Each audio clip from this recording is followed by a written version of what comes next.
Good evening, ladies and gentlemen. I'm Lieutenant Stephen Rogers, and welcome to our broadcast this evening. We certainly have a lot to talk about, but once again, I just want to share with you that don't be too concerned over the numbers you see as far as viewers are concerned, because 90% of them are now watching this broadcast on Rumble. So we thank you for shifting over, and we'll get you some more information a little bit later or via email on how you could view this broadcast via Rumble. There are reasons why the Trudeau government simply don't want us to air our broadcast into Canada, and we're going to give you some of those reasons this evening. I'm also going to share with you some of the facts regarding U.S. policy in Ukraine and Israel.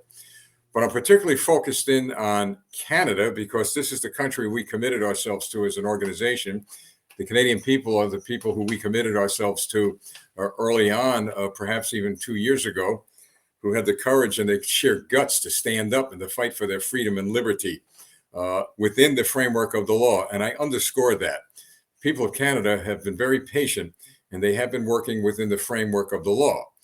In my view, I've got to tell you, based on all the information we gathered over 2 years and the people we have spoken with, the Trudeau government has not worked within the law. Neither has the Biden administration here in the United States.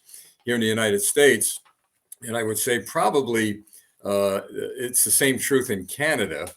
The government, the U.S. Congress, the Department of Justice here in the United States, and perhaps the Parliament and Trudeau in Canada have weaponized their governments against the people.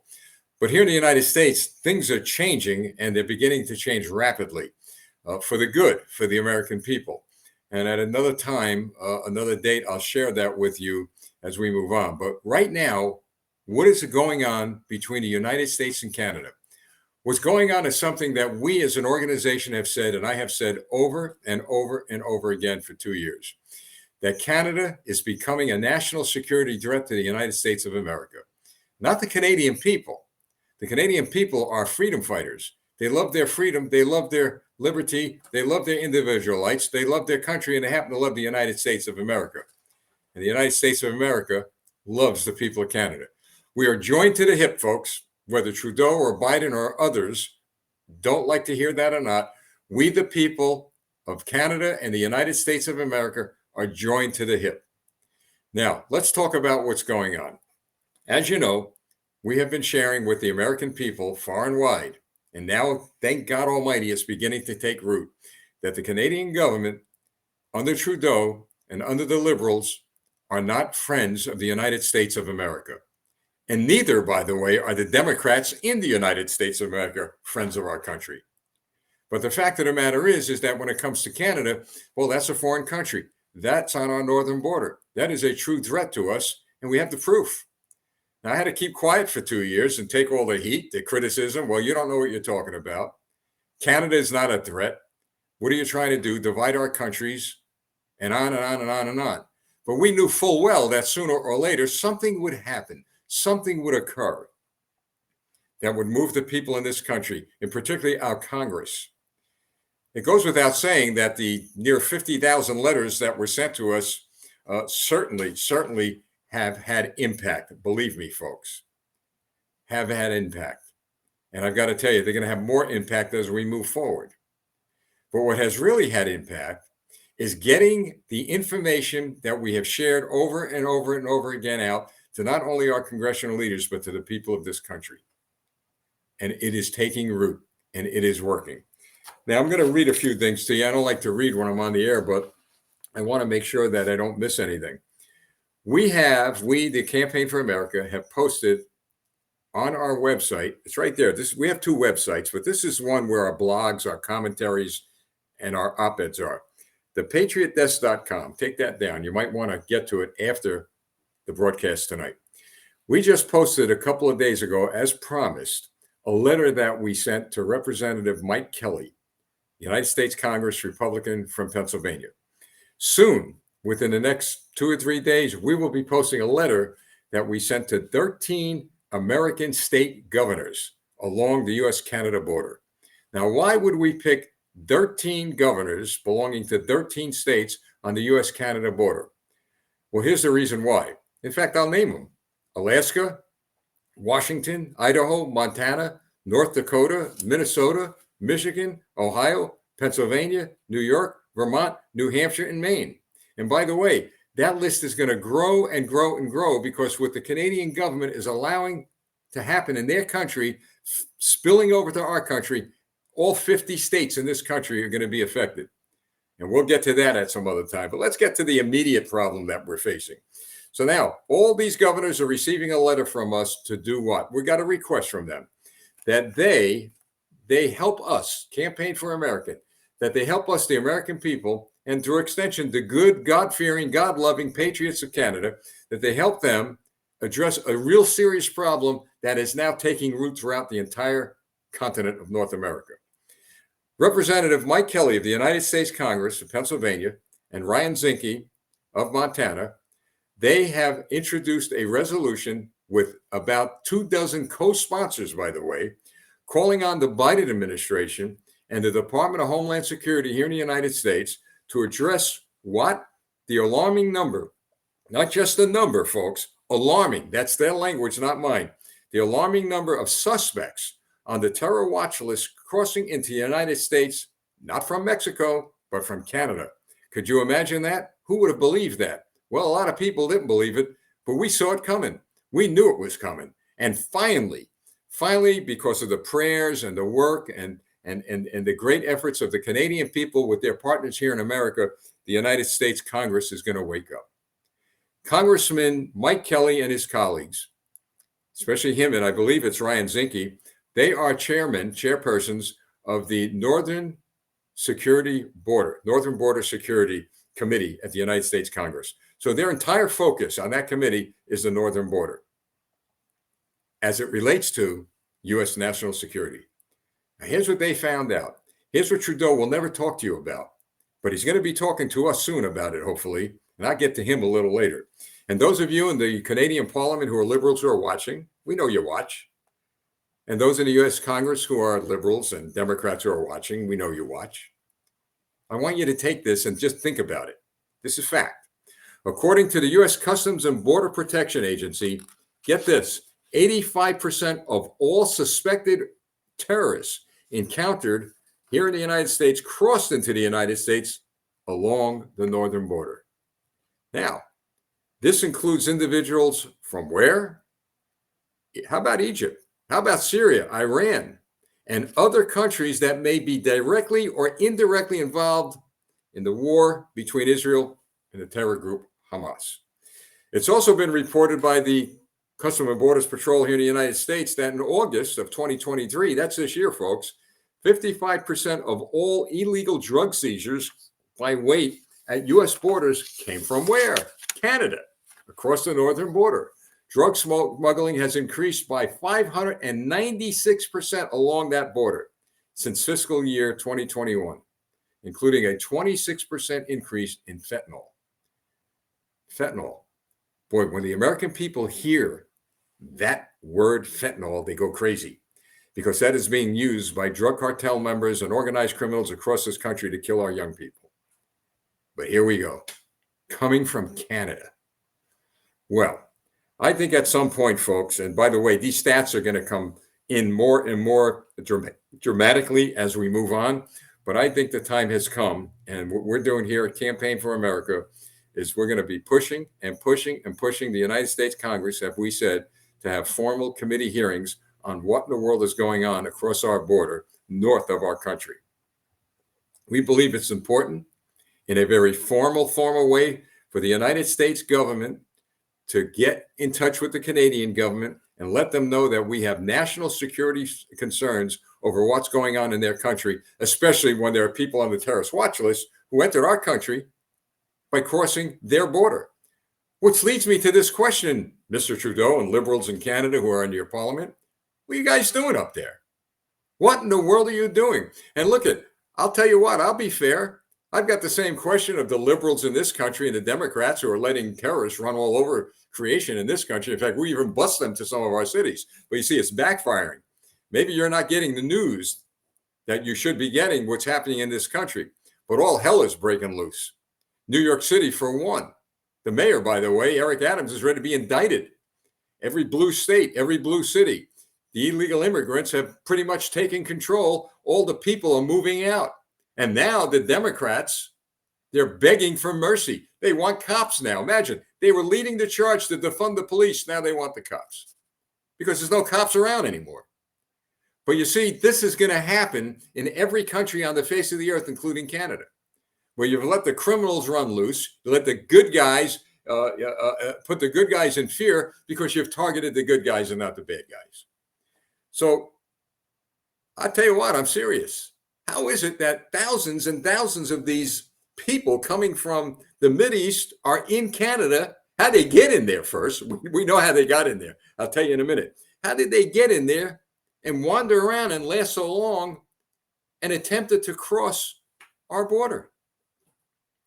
Well, we got information from reliable sources, and I believe the committee knows about this here in Congress, that those suspected terrorists and other illegals with all the drugs and all the bad stuff involved actually flew into Canada from South America. They flew into Canada from South America, somehow got past security, somehow got past any type of vetting, wandering around Canada, waiting for the moment to come into the United States to hurt us. What do you think of that? You know what that tells me, folks? It tells me they feel safe in Canada. And I'd like Trudeau to answer that question. He's the guy running around. Hey, we got to be friendly with everybody. We got to, come on in, guys. Come on in. Come on in. Canada's open to everybody. Well, I guess he made sure that dream came true. But the United States is not open to everybody. We have been for a while at the southern border. Now we're getting squeezed from the northern border. And the United States Congress, with Republican leadership, boy, I'll tell you what, this is going to go on the fast track. We're going to stay on top of this. And folks, let me share with you what's going to happen here. This whole situation regarding these suspected terrorists and drug cartel members and et cetera crossing our northern border, that's just the beginning. That's going to morph into everything we have talked about and worked on for 2 years in the United States of America to sound the alarm bell to our people here in the United States of America that there appears to be, in the strongest sense of the word, a strong, undeniable, uncompromising communist influence in Canada through the Trudeau government. They can deny it all they want. The facts are the facts. And here in America, believe me, we had been going down that road. We're not innocent of this. The Biden administration, the Obama administration, the liberals, the Democrats, going down that road. They're on their last gasp of air, folks, believe me, when it comes to the political power in this country. Across the United States, I know you haven't heard it, entire city councils have been overthrown, literally, politically, through the electoral process, always within the framework of the law. People went to vote, Democrats gone, Republicans coming in. From school boards to city councils to governorships to state assemblies to the United States Congress and soon the White House. We're getting rid of all of them. And this is just the beginning. They're on their last gasp of air. And the way that Biden is handling the situation in Israel is a disaster. I'll get to that in a minute. But the Canadian people, be proud of yourselves. Be proud you stood up. You put up with a lot. You tolerate a lot. And a lot more you're going to be tolerating.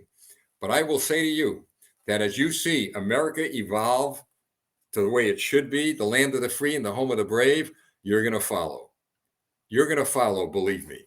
But always within the framework of the law. Always, always. Don't follow people who are looking to create violent acts. Don't follow people who are speaking crazy. We got them here in America, believe me. There are a lot of people speaking crazy stuff, but we've been able to convince the American people, do it the right way.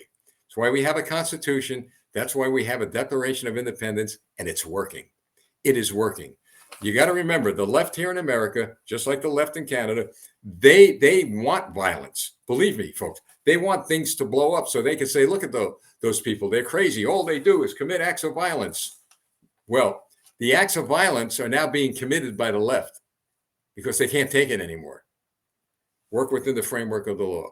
But getting back to this one significant point that you, the Canadian people, need to know. Remember I said about 2 years ago, the whole world is watching. Well, they have been watching, and now they're watching. They're watching significant movement in the fight for freedom and liberty.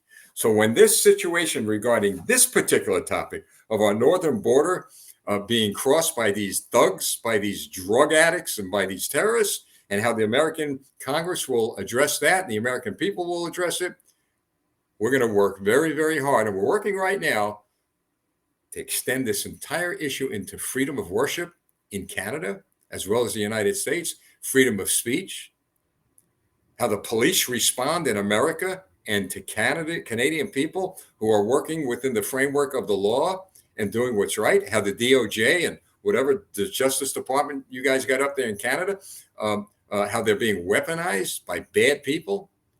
I'll tell you who's going to go to jail, folks. Politicians. They're going to go to jail. They're going to fall. They're going to go to prison. And those of you who are watching, whether you're a liberal or Democrat in America, whether you're in the parliament in Canada, wherever you are in governing, you're going to go to jail.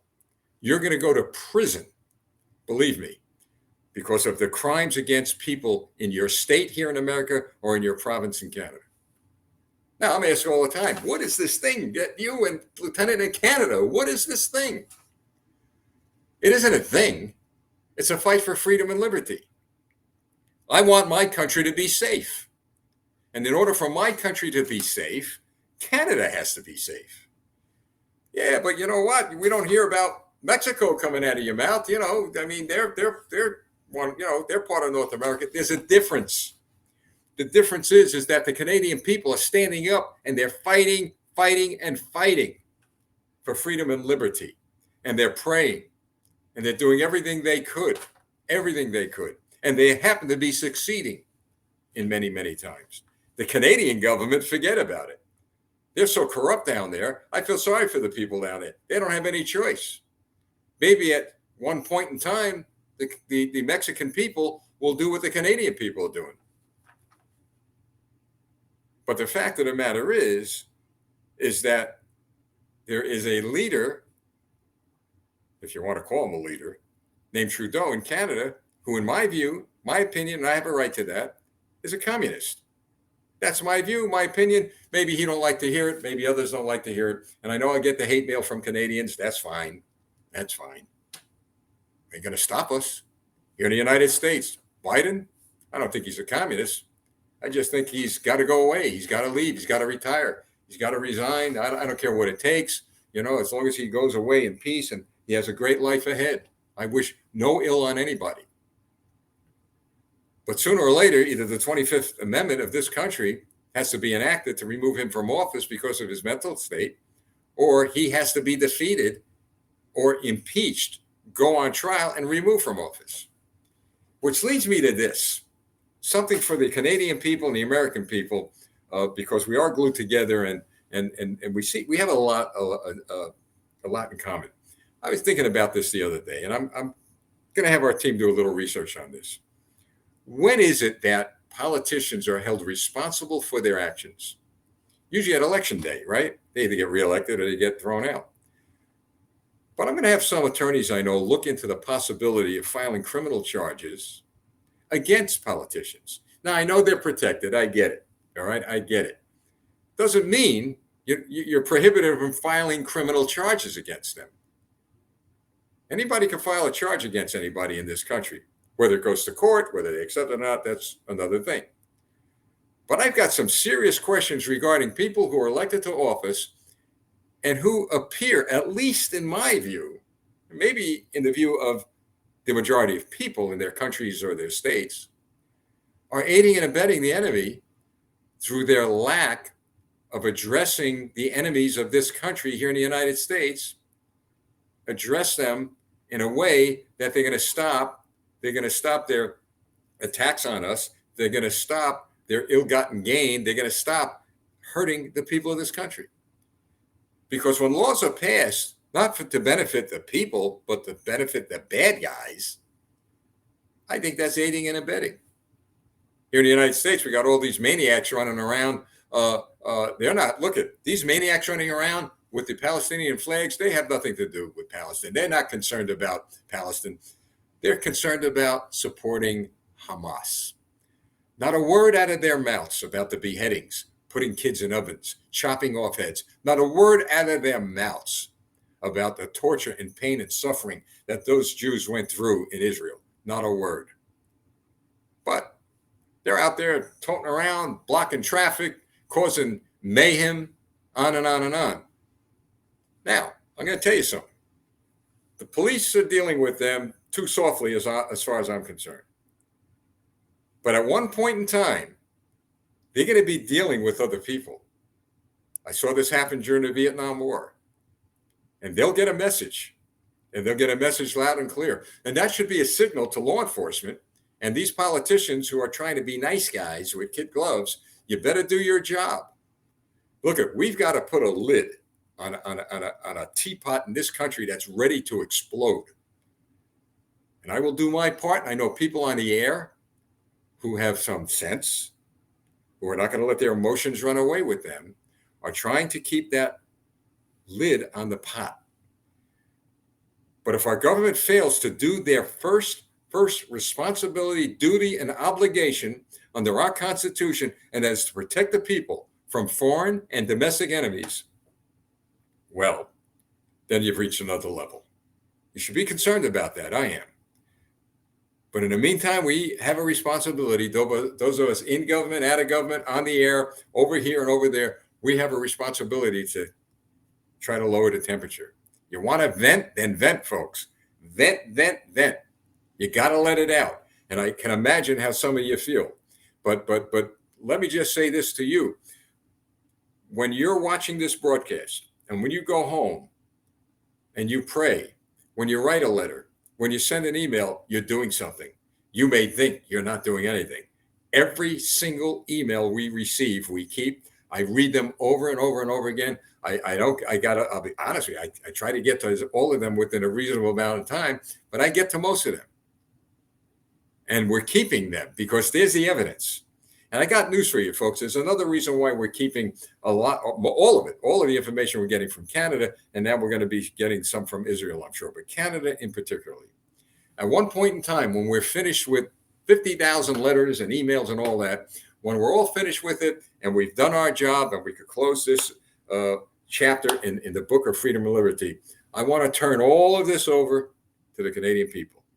I'm sure there's an organization in Canada that can have some sort of a legacy building or an administrative building, a library, a foundation up there that would want all of this. And the reason why I want the Canadian people to have it is that there will be future generations of your people. I'm talking about your kids and your grandchildren that will be able to go to that library, that administrative building, wherever you're going to store this and display it.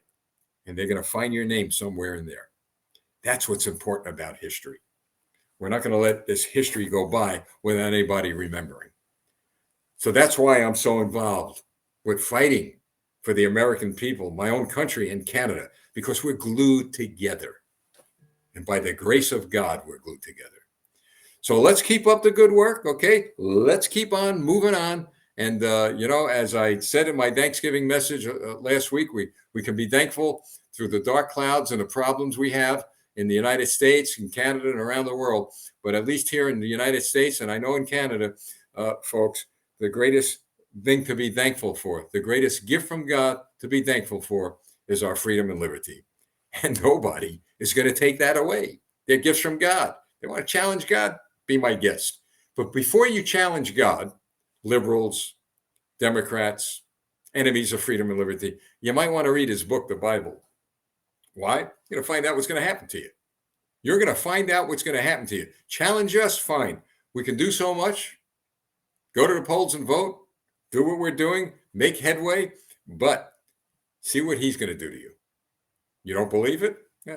You better read that book. The people that didn't believe it, well, you may just be occupying a seat where they are now in the gates of hell, because that's what this is all about. This is a fight between good and evil. Politics, yes. Military, yes. Economy, yes. But it is a spiritual war going on in our time, in our countries. We win, you lose. Don't ever forget that. Now, let's get to Israel. Now, let's get to Ukraine first. Here in the United States, Ukraine was on the, on the news every day. People in America don't even know Ukraine exists anymore. Why? Well, we've had it. The American people have had it. The United States Congress is in the process of starting to withdraw or at least limit and hopefully eliminate any more American treasure going to Ukraine. Why? I said it in the beginning, again, 2 years ago. The endless war, Vietnam, chapter 2. It's not going to end. It's not going to end. And the way it will end is when Russia and Ukraine are decided to say, hey, look, we got to end it. NATO, what a waste. What a waste of time NATO is. The United Nations, there'll come a time, I hope, at least in my lifetime, where we throw them right out of the United States. They got to go. I tell you, the United States should be in Beijing. That's where they should be, not on American soil, the United Nations, that is. So the fact of the matter is that Ukraine is in a situation now where they haven't made any great advances. I do hear and read, like everybody else does, that the Nazis over there are running wild. I mean, maybe that's a new base of operations. I don't know. But I'll tell you this. We never should have got involved in that war. That is a war in Europe. That is a war that Germany, France, and the European countries should be involved in. That is not our war. That is the European war. But no, the Democrats under Biden, we have to get involved in these wars. We have to send money, tanks, ammunition, and on and on and on. And who loses? We lose. We lose. That war's at a stalemate right now, just like Vietnam, just like Korea. Need I say any more? But Zelensky now is crying the blues. He wants more money. And he keeps on threatening, well, if we don't win this war here, American blood is going to be spilled here. Well, no, it's not. No, it's not. Don't even go there, Mr. Zelensky. People of this country are wise now. We're wise to everything that's going on with this government and you. Talk about corruption. Wait till we get to that story one day. And then we get to Israel. Israel, our greatest ally. Israel, really standing strong in the face of enemies day and night, night and day. When I was in Israel in the 90s, folks, I got to tell you, well-disciplined, well-trained people to do what? To fight a war at an instant notice. Believe me, I was all over that country. I saw things that were absolutely astonishing over how prepared they are to fight and win a war. Why? Because they're threatened by the world, let alone the countries surrounding them. They're threatened by the war, by the world. Every single leader on the face of this earth should be defending Israel. I've got to tell you, folks, Israel falls, well, there's going to be a ripple effect on planet Earth like never seen before for two reasons. Israel is standing strong, fighting to maintain stability in the Mideast. Oil, folks, it's all there.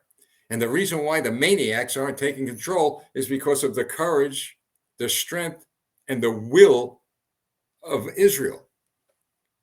We need to continue to send them everything they need. And if we get military involved, and by the way, knock out the country we should have knocked out a long time ago, and that's Iran.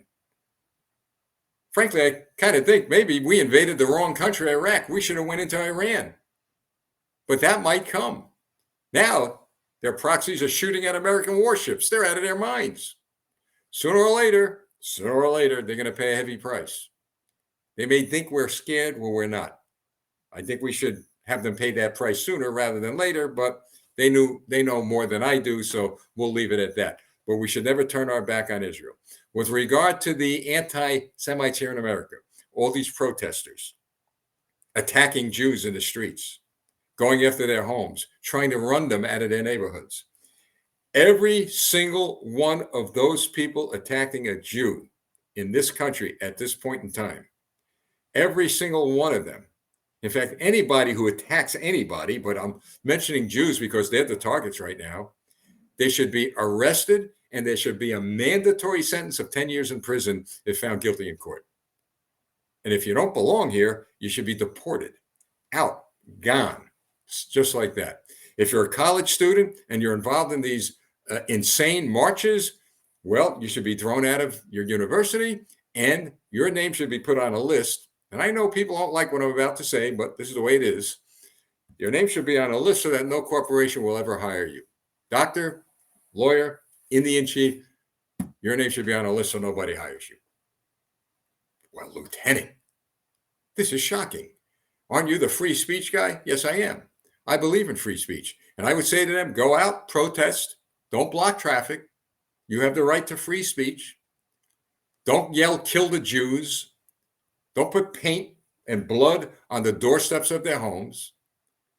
Don't go yelling death to America, death to Israel. I believe in free speech. But you know what I also believe in? I believe in me and my fellow Americans having the right to live free and in secure neighborhoods. I believe that we have rights too.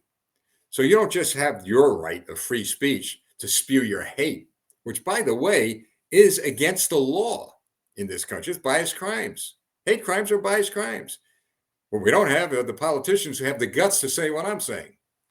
They're running around trying to figure out, gee, how do I do this? I have an election coming up. How do I say this? How do I say that? I've learned, folks, if you tell the truth, you're looking at a guy that was elected to office 3 times, that decided to leave after my term limits were up, self-imposed, and who learned that you can get elected and you can win the war against all this evil if you're just honest. Be yourself. What's the worst that could happen to you? You get thrown out of office? So what? You don't lose the respect of the people.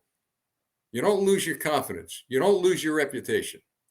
But I've got to tell you, far too many, and I get into that subject one night also, far too many politicians, they've compromised everything. And now we're all hurting because of them. But we're wise to them. Time to get rid of them, right? Time to just get rid of them. And we're doing that. So when it comes to Israel, and it once comes to the Jews, I know a lot of Jewish people have found out our broadcast, so I've got news for you. I want you to think about this. You're not hearing on the news about the millions and millions and millions of Americans who are standing shoulder to shoulder with you. Yes, Christians all over the United States, and I'm sure in other countries, are standing shoulder to shoulder with you. You will not be abandoned. 1939 is not coming back. No way on this earth is it coming back. We've got Americans across this country. I'm sure Canada has Canadians across their country. And I could name free countries all over planet Earth who are going to be standing shoulder to shoulder with you. Right now, you see the media running all these stories about these protesters. Thousands are here, thousands there. Half these people have no idea why they're marching.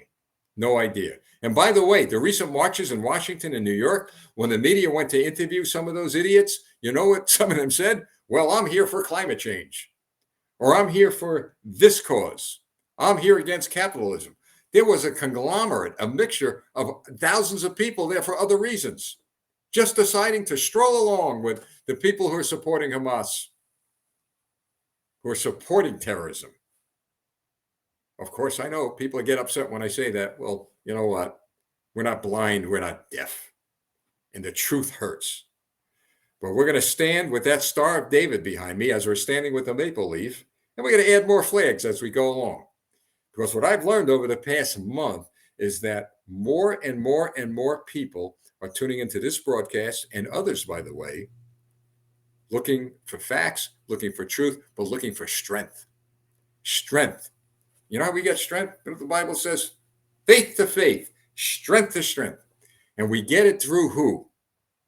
We get it through who? We're not going to get our strength and faith from Washington, D.C. We're not going to get it from, the parliament there over in Ottawa. We're not going to get it from any capital on the face of this earth in every country. We're not going to get our strength from anyone on earth. We're going to get it from God Almighty. We're going to get it from Jesus Christ. And yeah, I'm one of those guys in politics who are not ashamed of the gospel of Jesus Christ. I'm one of those guys who are willing to stand up, is that I am this big. No matter how much power, no matter how much blood, no matter what God gives me, I'll always be this big. Why? Because he's in charge. And politicians, you all need to know that. You're this big. Without him, you're nobody. And you need to stand up and learn that there's more to this life. There's more to this fight than the money, than the arms, than the ammunition, and on and on and on. And there is a spiritual element to all of this. Which leads me to why we're still here. Why you, the people, are still here. I'm talking about the freedom fighters. You know why we're still here, folks? Because he's our captain. He's our general. He's our admiral. He said to never surrender. He said, I will never leave you nor forsake you. He said, fear not, for I am with you. He said words that politicians dare not utter because they could never keep that promise, because most of them will run in combat. Our buddy up there, he's not going to run in combat. He's going to say, who shall I send? Who shall I send? And you said, and I said, send me. And he sent us.